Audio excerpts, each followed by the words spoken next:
Assalamualaikum, salam. Pagi hari ini kita coba teman-teman eh, buat dokumentasi di Gua Pindul ya, Mas. Gua Kristal. Gua Kristal. Ya, masih di kawasan Gua Pindul, tapi nama gua ini Gua Kristal, Istana Batu Kristal. Oh, Istana Batu Kristal ya. Kenapa dinamakan demikian? Karena sudah pasti di dalamnya ada batuan-batuan yang mengkristal lah. Oh, gitu ya. Semenjak tahun berapa ini dibuka? Jadi ditemukan pada tahun 2013 tanpa unsur kesengajaan. Awal mula besaran bukit ini sampai ke tepian jalan. Kemudian pemilik bukit berencana akan meratakan bukit dengan eskavator. Ternyata malah ketemu gua kecil. Nah, gua kecil tersebut atau lubang kecil tersebut kemudian ditelusuri oleh para pakar, ternyata didapati sudah berunggah seperti ini. Dari tempat kita berdiri ini sudah berunggah besar. Jadi Dari alam ya. alam ya, jadi istilah bahasa Jawanya growong. Namun yang tertimbun tanah cuma di bagian pintu masuk saja yang di depan. Dari pagar besi sampai tempat kita berdiri tertimbun tanah. Yang penuh yang di depan ini ada stalagmit yang menggantung besar, itu penuh tanah di depannya. Kemudian yang dari ini sampai ke yang Soko Guru ini hanya sekitar 1 meter tidak ada. Jadi miring seperti ya? ini. Iya, miring seperti ini. Dari tempat kita berdiri sudah berunggal. Langit-langit nggak tertutup tanah. Yang merubah sama sekali ya. Ya benar. Terus yang dari pagar besi keluar ke depan itu batuan besar. Tertutup ya. Tertutup tadinya. batuan besar. Jadi oke. batuan pecel ya sambungannya bukit ini. Jadi zaman dahulu kala bahkan tidak ada yang mengetahui kalau di sini ada bukit, ada Gua. ada gua ya. Bukit ini hanya bukit utuh. Bahkan ketika di depan ditemukan pun bukan bongkahan semacam pintu gua enggak. Jadi utuh memang bukit ya? batunya utuh sampai ke tepi jalan. Digali, setelah digali ketemu gua kecil tersebut. Nah, dibersihkan. Nah, sekarang menjadi pintu masuk ini gua kecil tersebut. Karena kiri kanannya tertimbun Gua tanah. apa namanya? Gua Siriti. Istana Batu Kristal. Istana Batu Karena seperti ini Pak ya, bisa dilihat nih kristalnya. Karena kelap-kelip seperti kristal ya, bintik-bintik macam kristal. Jadi kita sebutnya Istana Batu Kristal ini yang glitter-glitter ini. Ya, ini yang glitter-glitter ini nampak. Ini hanya bagian kecil saja, bagian contohnya nanti di dalam sana banyak sekali, cuman tidak bisa dipegang karena kan di atas. Ada di bagian stalaktit. Stalagmitnya hanya beberapa saja. Oke. Mungkin tertimbun tanah ataupun terkubur. Begitu gua ini ditemukan, langsung ada penelitian dari UGM. Waktu itu masih dipimpin oleh Pak Eko Haryono. Oke, selaku dari UGM bersama mahasiswanya meneliti gua ini. Oh, gitu ya. Setelah diteliti, yang pertama memang yang diteliti batuannya. Apakah ada unsur berbahaya bisa runtuh atau dan sebagainya? Ternyata aman. Kemudian diteliti bagian kedua oksigen. Nah, oksigen ini yang mencukup menguras waktu lama, hampir setahun lebih, karena dipasang alat dan kita harus benar-benar detail mengukurnya. Oke, setelah 1 tahun didapati ternyata oksigen yang di sini clear, aman, tidak mengandung gas yang berbahaya untuk pernapasan atau kesehatan. Oke. Kemudian di 22 Maret 2014, kurang lebih mungkin sekitar hanya 3 bulan dari penemuan, gua ini sudah bisa diaktifkan. Launching pertama 22 Maret 2014. Oke. Untuk wisata launching pertama. Nah, diduga dulunya ini merupakan sungai bawah tanah karena ketika kita menemukan selain sudah berunggah, kita menemukan macam batas genang air atau level of water. Nih, nampak. Nah, ini membuktikan dulu berarti ada genangan air setinggi garis hitam ini. Oke, mungkin kalau ke atas yang coklat ini mungkin pas meluap atau banjir. Dan uniknya, ketika kita menemukan kondisi lumpur ini tidak sekering seperti ini, Pak. Lumer, jadi masih basah, masih becek, menyerupai sungai yang surut atau menyerupai Dulu ada batasan air ini ya? Ya, dari batasan air ke bawah itu basah. Basah dulu ya. Basah, nji. Bahkan semua batunya ini belum terlihat batu putih, tapi masih tertutup lumpur seperti ini. Nih. Oh, sini. Nih, tipis. Jadi ini mulai rontok karena proses alam ya. Jadi panas, kemudian pH-nya turun, mengering lumpurnya dan rontok. Bahkan yang di depan kita dan sepanjang ini mulai pecah-pecah dan kalau bahasa Jawanya nelo seperti ini nih. Bongkahan-bongkahan macam digali padahal ini natural. Alam. Kemudian di tahun yang sama kita sembari membenahi jalurnya karena Ini keretakan alam ini. ya keretakan alam, jadi di waktu ditemukan lumpurnya ini rata, belum ada, jangankan ada yang pecah seperti ini, jadi dia masih menyerupai kolam ikan yang baru surut, jadi Ya. rata, Kayak tambak gitu ya. Nggih, kayak tambak, terus lumer banget, masih basah, masih becek. Basah. Bahkan kita membuat jalur ini kita harus Akhirnya demi sedikit hilang dengan sendirinya, Iya. kering. Jadi waktu ketemu sudah surut. Airnya sudah surut. Terus kondisinya menyerupai sungai yang baru surut. Kondisi sepanjang gua ini. Terus kita siasati dengan menumpuk batu seperti ini, Pak. Putih awal mulanya. Batu-batu ini kan bongkahan bekas galian dari depan dari SBH. Pendamping. Kemudian disusun di sini rapi dan bertahap.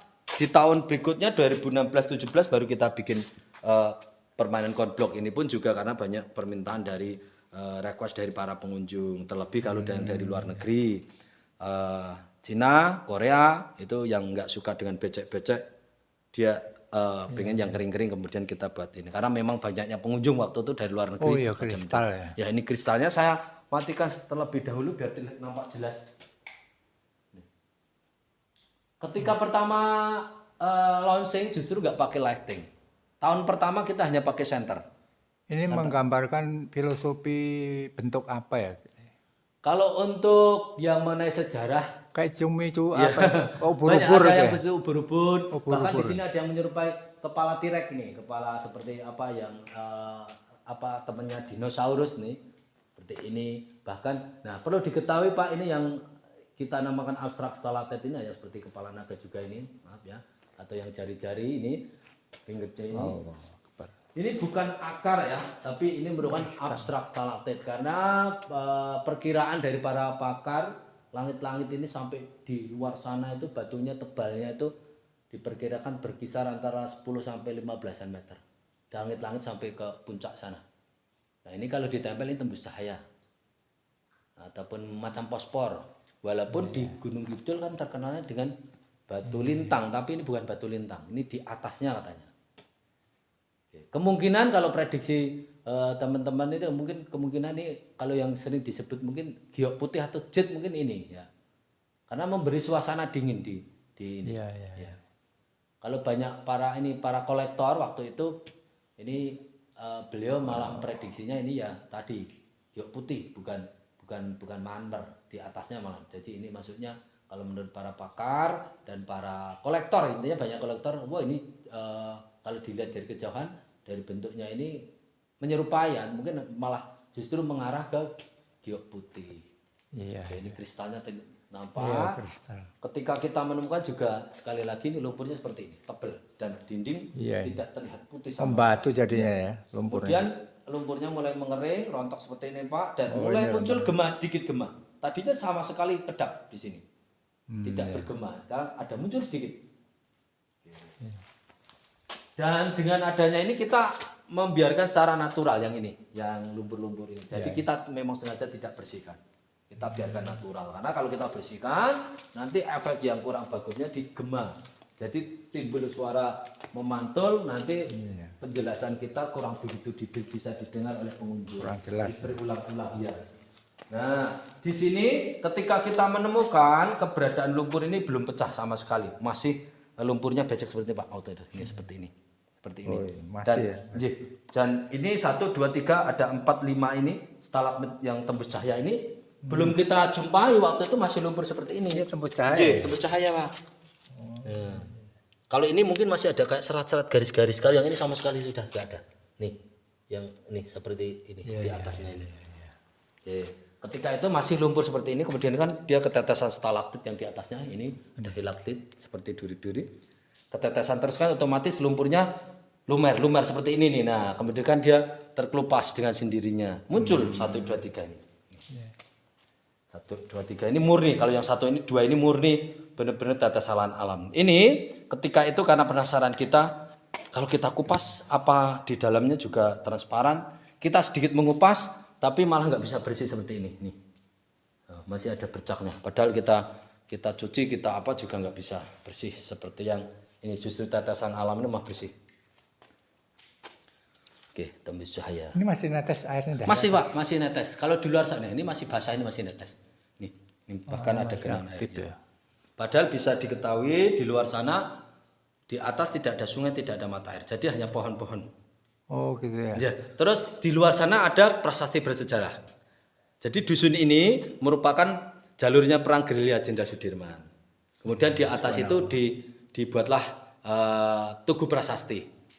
Di atas Namanya, ini ya. ya, namanya bukit ini Bukit Wigati. Di sana ada tugu ataupun monumen prasasti bersejarah mengenang gerilya ataupun Jenderal Sudirman.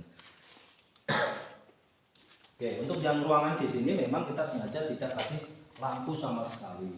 Karena pernah kita kasih lampu, justru di sini banyak para pakar ataupun peneliti menyarankan di sini jangan dikasih lampu karena mungkin karena peradaan batu yang satu ini.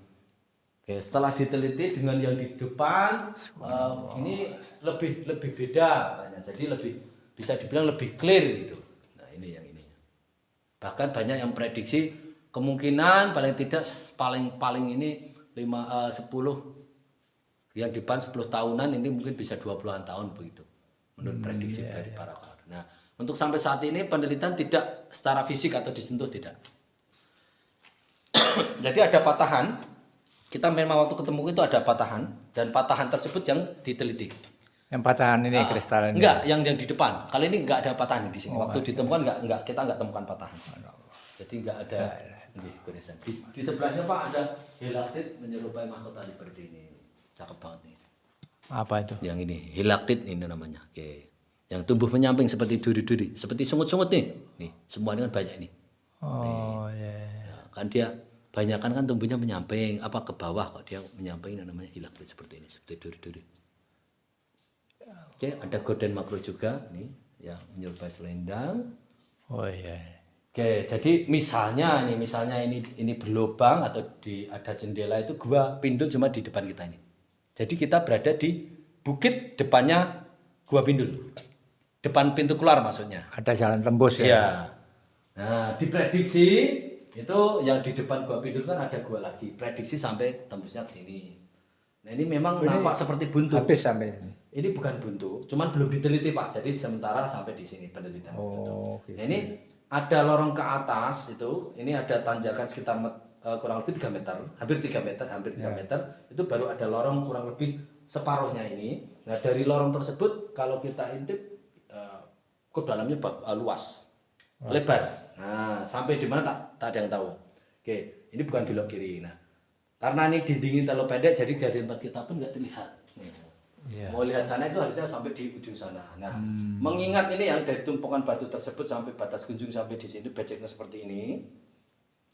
Dulu memang kita sampai di sana dengan kita siasati, Ini kita kalau taburi sana? pasir.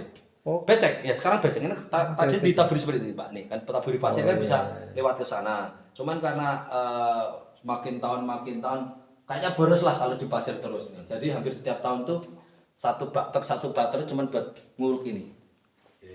Agak licin ya, hati-hati. Ya. Waktu ditemukan seperti ini, kondisi lumpurnya dari depan sampai di Aslinya titik ya? ini. Ya, basah seperti ini. Oh, Jadi orang pasti menganggap oh ini berarti dulu sungai gitu. Jadi kita belum temukan retakan seperti itu belum ada. Jadi dulu seperti ini. Dan batu-batu ini kita bawa dari luar. Kita masukkan dari luar gua, kita masukkan di batu putih ini untuk mensiasati biar cepat kering bisa dipijak. Karena waktu itu benar-benar ambles kalau dipijak itu. Kayak macam kita masuk ke sawah begitu. Kayak mimbar ini. Nggih. Bentuk mimbar. Ya. Ini aktif masih netes ya airnya. Iya. Oke, bila kita tengok ke sana, nah view-nya lebih dapat lagi. Dan untuk oksigen juga bagus, jangan usah khawatir. Ukuran oksigen berapa kalau dari penelitian tuh? Kalau Posisi kita di dalam seperti ini nggih, berapa? yang jelas waktu itu yang saya masih ingat itu istilahnya kalau di luar itu temperaturnya ataupun suhunya tinggi seperti 29 sampai 32, kita di sini masih berani untuk 50 peserta sekaligus masuk ya.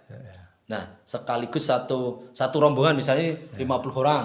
Nah, sama pemandunya 5 dan di sini untuk kategori 40 sampai 1 jam bahkan sampai 1,5 jam oksigen masih mencukupi sebanyak itu. Selama buka sampai hari ini Nggih. ada kejadian-kejadian yang ini enggak kira-kira? Yang dalam tanda kutip atau secara fisik, maksudnya secara fisik itu kesehatan. Kalau yang dari kesehatan belum pernah kita temukan misalnya pengunjung masuk terus keluar pingsan karena kurang oksigen, nggak ada, belum pernah. Atau kesurupan atau apa? Alhamdulillah dari ditemukan sampai saat ini tidak, Belum ada ya? belum ada. Nggih. Karena kita pertama ini memang benar-benar alam ini Pak, pure. Dari begitu ditemukan ini murni pure alam dan belum ada sentuhan. Selain kita cuman mengamankan batu yang ini kita bikin pagar. Nah, jadi dari hal tersebut memang kita sebelum memandu apalagi kalau banyak pengunjung kita kasih arahan. Ya namanya semua mungkin bukan hanya gua, mungkin baik lapangan, baik bukit, pokoknya semua yang berkaitan dengan alam pasti ada ya. Nah, kita kasih arahan untuk yang paling tidak sopan. Enggak keganjilan apa kira-kira yang di luar akal lah, keganjilan mungkin bentuknya seperti apa? Selama ditemukan pengunjung Baik pengunjung atau pemandu tentunya yang mungkin banyak, merasakan banyak aja. Kalau terutama kalau pengunjung yang istilahnya merasakan apa? yang ini pengunjung itu yang maaf yang indigo biasanya banyak. Tapi beliau cukup diam biasanya. Terus kalau sudah sampai luar baru bercerita dengan pemandu, ya mungkin dengan saya atau siapa yang memandu biasanya tanya dengan pemandu. Nah, tapi alhamdulillah selama ini ya andai kata pun beliau itu berjumpa itu mungkin pengenalan istilahnya gitu. Jadi selama ini hanya saya mengenal istilahnya gitu. Kalau istilah orangnya kenalan gitu. Bentuknya ini mungkin naga itu ya. Banyak sekali bervariasi yang tidak semua apa. Jadi satu persatu orang dijumpa itu berbeda-beda Pak. Berbeda-beda. Ada yang ini kok ya ini sepertinya ini ya. Nah ini Little Cave ini banyak sekali ya, bukan hanya ini, ada 3 kalau nggak salah. Gua kecil ya lorong ini. Nah ini lorong-lorong ini juga belum kalau secara ini belum diteliti Pak karena keterbatasan alat ya waktu itu. Kalau di luar negeri mungkin bisa dengan robot ataupun dengan ini, cuman kalau di sini belum. Ini bahkan secara fisik naik pun belum. Naik ke sana belum ada. Jadi hanya yang ada di bawah. Oke. Kalau untuk yang naik-naik waktu itu diteliti tentang batuannya seperti ini. Ini kan ada garis, ini ada rentan patahan atau apa itu sudah diteliti. Kristal. Istana Batu Kristal. Istana Batu Kristal. Masih berada di kawasan. Pembukaannya tahun berapa ini? Bukanya lupa tadi. Dibukanya 2014 untuk umum. Kalau ditemukannya 5 Desember 2013. Oh, kemudian ditemukan 2013 ya. Penemuannya 5 Desember 2013. Kemudian untuk dibuka untuk publik untuk wisata, launching pertama kali itu 22 Maret 2014. Oh, jadi 2014. 3 bulan ya, Januari, Februari, Maret, 3 bulan lebih ya. 3 bulannya kan pas tanggal 5 Maret, nah ini tanggal 22 Maret 2014. Nah, penelitian masih dari UGM waktu itu, dari UGM, Pak Eko Haryono beserta mahasiswa. Dan ada beberapa juga komunitas-komunitas pecinta alam yang masuk juga, yang meneliti juga ikut. Dan di tahun ini kita alhamdulillah ada dana IS dari Yogyakarta, kita bisa memperbarui ini pagar. Oh iya. Ini bisa jadi untuk pengaman batunya juga, karena kalau tanpa ada pagar dikiranya boleh pegang waktu itu kan gitu. Jadi biar kalau yang rombongan tadi lewat mana tuh? Kalau yang rombongan tadi yang ke beda jalan ya? Beda spot, beda jalur, beda ya. objeknya. Saya kira kalau lewat sini. Bukan. Ya, hati-hati. Spot. Kalau untuk dinginnya mau malam mau siang seperti ini Pak. Iya sama. Standar. Atas depan berundut.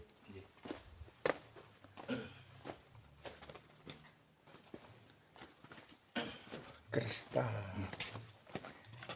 Istana ini jadi. Istana Batu Kristal kita menyebutnya. Batu Kristal.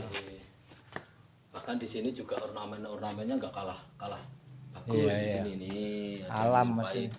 Jadi stalagmitnya itu menyerupai kalau yang ini bahkan meyakini oh ini patung ini gitu kalau yang Iya. tergantung imajinasi atau ininya masing-masing. Dan steril gua ini, saya pastikan steril. Kenapa? Saya sering menjumpai makanan ringan atau mungkin permen apa yang terjatuh itu kalau saya pungut dari sini ya Pak ya, dari sini ke dalam Ya. itu tidak pernah saya itu menemukan permen terus di ini kerubuni semut, nggak pernah. Jadi kalau misalnya ada yang mungkin anak-anak jatuh permen aja. Enggak, kalau lain kan ada semut ada enggak. Iya. Kalau dari sini ke depan memang saya akuin, tapi dari sini ke belakang ini ada. ya. Bahkan kita bisa merasakan dinginnya itu baru dari sini nih. Nih, keluar sudah hangat. Nah, kalau Iya. dari sini ke sana sore hari memang kalau malam-malam nyamuk banyak. Tapi kalau dari sini ke sana walaupun malam nggak pernah. Siang pun kalau gua kering harusnya kan banyak Iya, nyamuk berdenging. Oh, iya. Sarangnya kalau mbak. Iya. Ini nggak ada alhamdulillah. Kalau pas lagi puasa ngabuburit adem. Ngabuburit. Ya. Nah, itu ada kronologi penemuannya, cuman fotonya sudah pudar ya. Ada Iya. Gua Istana Kristal di desa mana? Dusun Gelaran 1, Oh ya, ya. RT 4 RT 5 Bejarjo. Gelaran. Kapanewan ataupun kecamatan ya, Kapanewannya Karangmojo, kabupatennya Gunung Kidul. Nah, Gunung dulu Kidul. waktu ditemukan seperti ini Pak, masih sempit ya, kan kecil nih. Oh, iya, ini kan lumpur, ini lumpur. Nah, begitu digali kan nih menjadi berunggah seperti ini. Begitu digali lagi ternyata di dalam gundukan tanah itu ada ini, batu yang ini. Oh, waktu itu ya. Ya, kemudian kita geser itu. Di dalam ini waktu itu. Nah, di depan ada tulisan secara singkat yang tadi saya jelaskan dengan memandu kronologi dari penemuan gua ini. 5 Desember ditemukan, nah, kurang lebih pukul 10.30, hampir jam 11-an. Iya. Kalau untuk wisatanya Itu masuk ya, ya. masuknya Kabupaten Gunung Kidul. Nggih. Kalau dari luar atasnya cuma pepohonan Pak, bisa dilihat. Seperti ini ya. Nggih.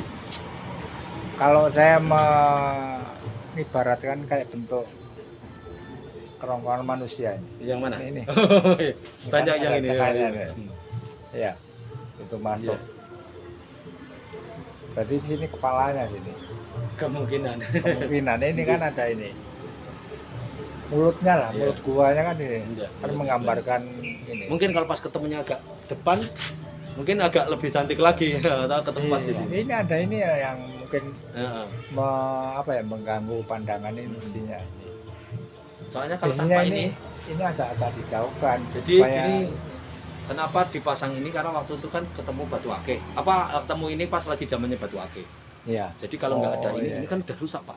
Belum ada ini, Oh, ini dianu rusak orang Pak. ya? Iya. Ini ada lebar berapa meter gitu rusak. Yang ini udah rusak. Diambil orang. Iya dipatahin. Dan ini awal mulanya ini tuh sampai lebih dari ini panjangnya dan lebar. Nih, Oh iya ini. nih lebar, itu lebar gitu kayak tadi. Banyak patahannya nih. Jadi mungkin beliau-beliau ini beranggapan wah bisa buat batu akik kemudian dipatahin. Iya iya. Padahal ini masih kategorinya bisa dibilang mudah ya karena masih ada serat-serat. Iya iya. Yang di Tapi banyak di sungai-sungai itu menyerupai ini. iya banyak. Ada. Emang sumbernya dari air juga sih. Jadi endapan air mineral, Air mineral. kristal. Kristal. Ya inilah masuk salah satu di konten saya, nama saya Purwo Sirullah channel. Jadi Sirullah itu sendiri mengartikan rahasia Allah ya, rahasia kekuasaannya. Jadi salah satu bentuk alam tanpa ada rekayasa, inilah wujud kekuasaannya ya. Nggak ada yang nggak mungkin. Semua di luar batasan akal manusia.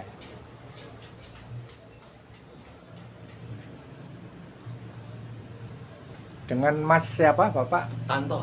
Mas Tanto, Iya. bagian pemandu ya. Ya pemandu. Selama berapa tahun di sini? Dari ditemukan 2013. 2013 Oh, dari hingga sekarang ya. sampai sekarang. Ini sudah masuk manajemen daerah atau masih Ini masuknya ke wirausaha? kelompok sadar wisata atau Pok Darwis. Oh, Jadi ini dikelola Kelola. oleh Pok Darwis Gelaran Indah. Oh, gitu ya. Untuk pengelolanya Pok Darwis Gelaran Indah di bawah naungan Dinas Pariwisata. Jadi Ya, kalau boleh ada niatan jangka panjang dari pihak manajemen pengelola ini untuk ditujukan ke instansi setempat, apa yang diinginkan ke depan, yang perlu harus supaya berkembang, supaya dikenal masyarakat luas, bahkan hingga mancanegara ya. Kira-kira apa yang perlu diminta, harapannya, bantuannya di instansi setempat, apa kira-kira? harapannya mudah-mudahan wisata ini terus berkembang, terlebih mengenai fasilitas yang di sini bisa kita tadi tengok, fasilitasnya juga walaupun sudah ada kayak penerangan juga belum istilahnya belum mumpuni. Belum mumpuni. Terus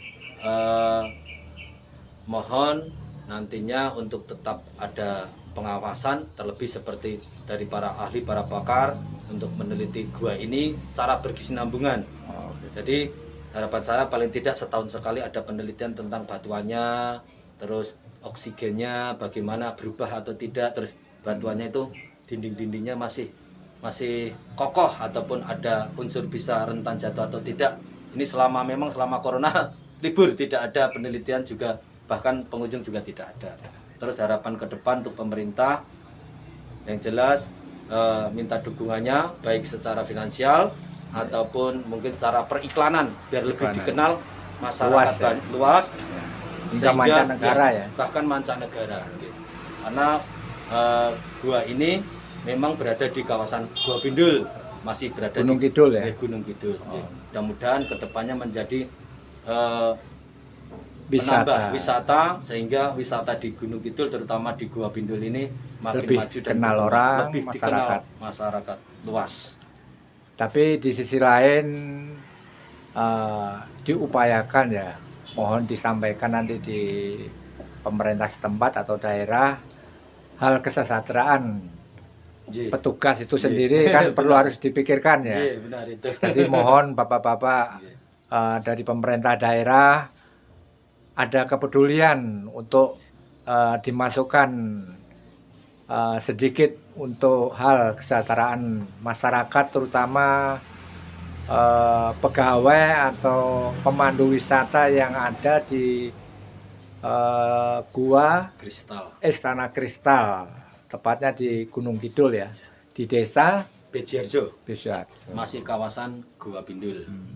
Itu yang penting ya, kesejahteraan sebagai pemandu wisata itu sebenarnya sih sukarelawan ya, jiwa sukarelawan, tapi semua itu kembali ke masalah pencarian sehari-hari ya, untuk kehidupan keluarganya itu juga perlu harus ada kepedulian dari pemerintah daerah ya.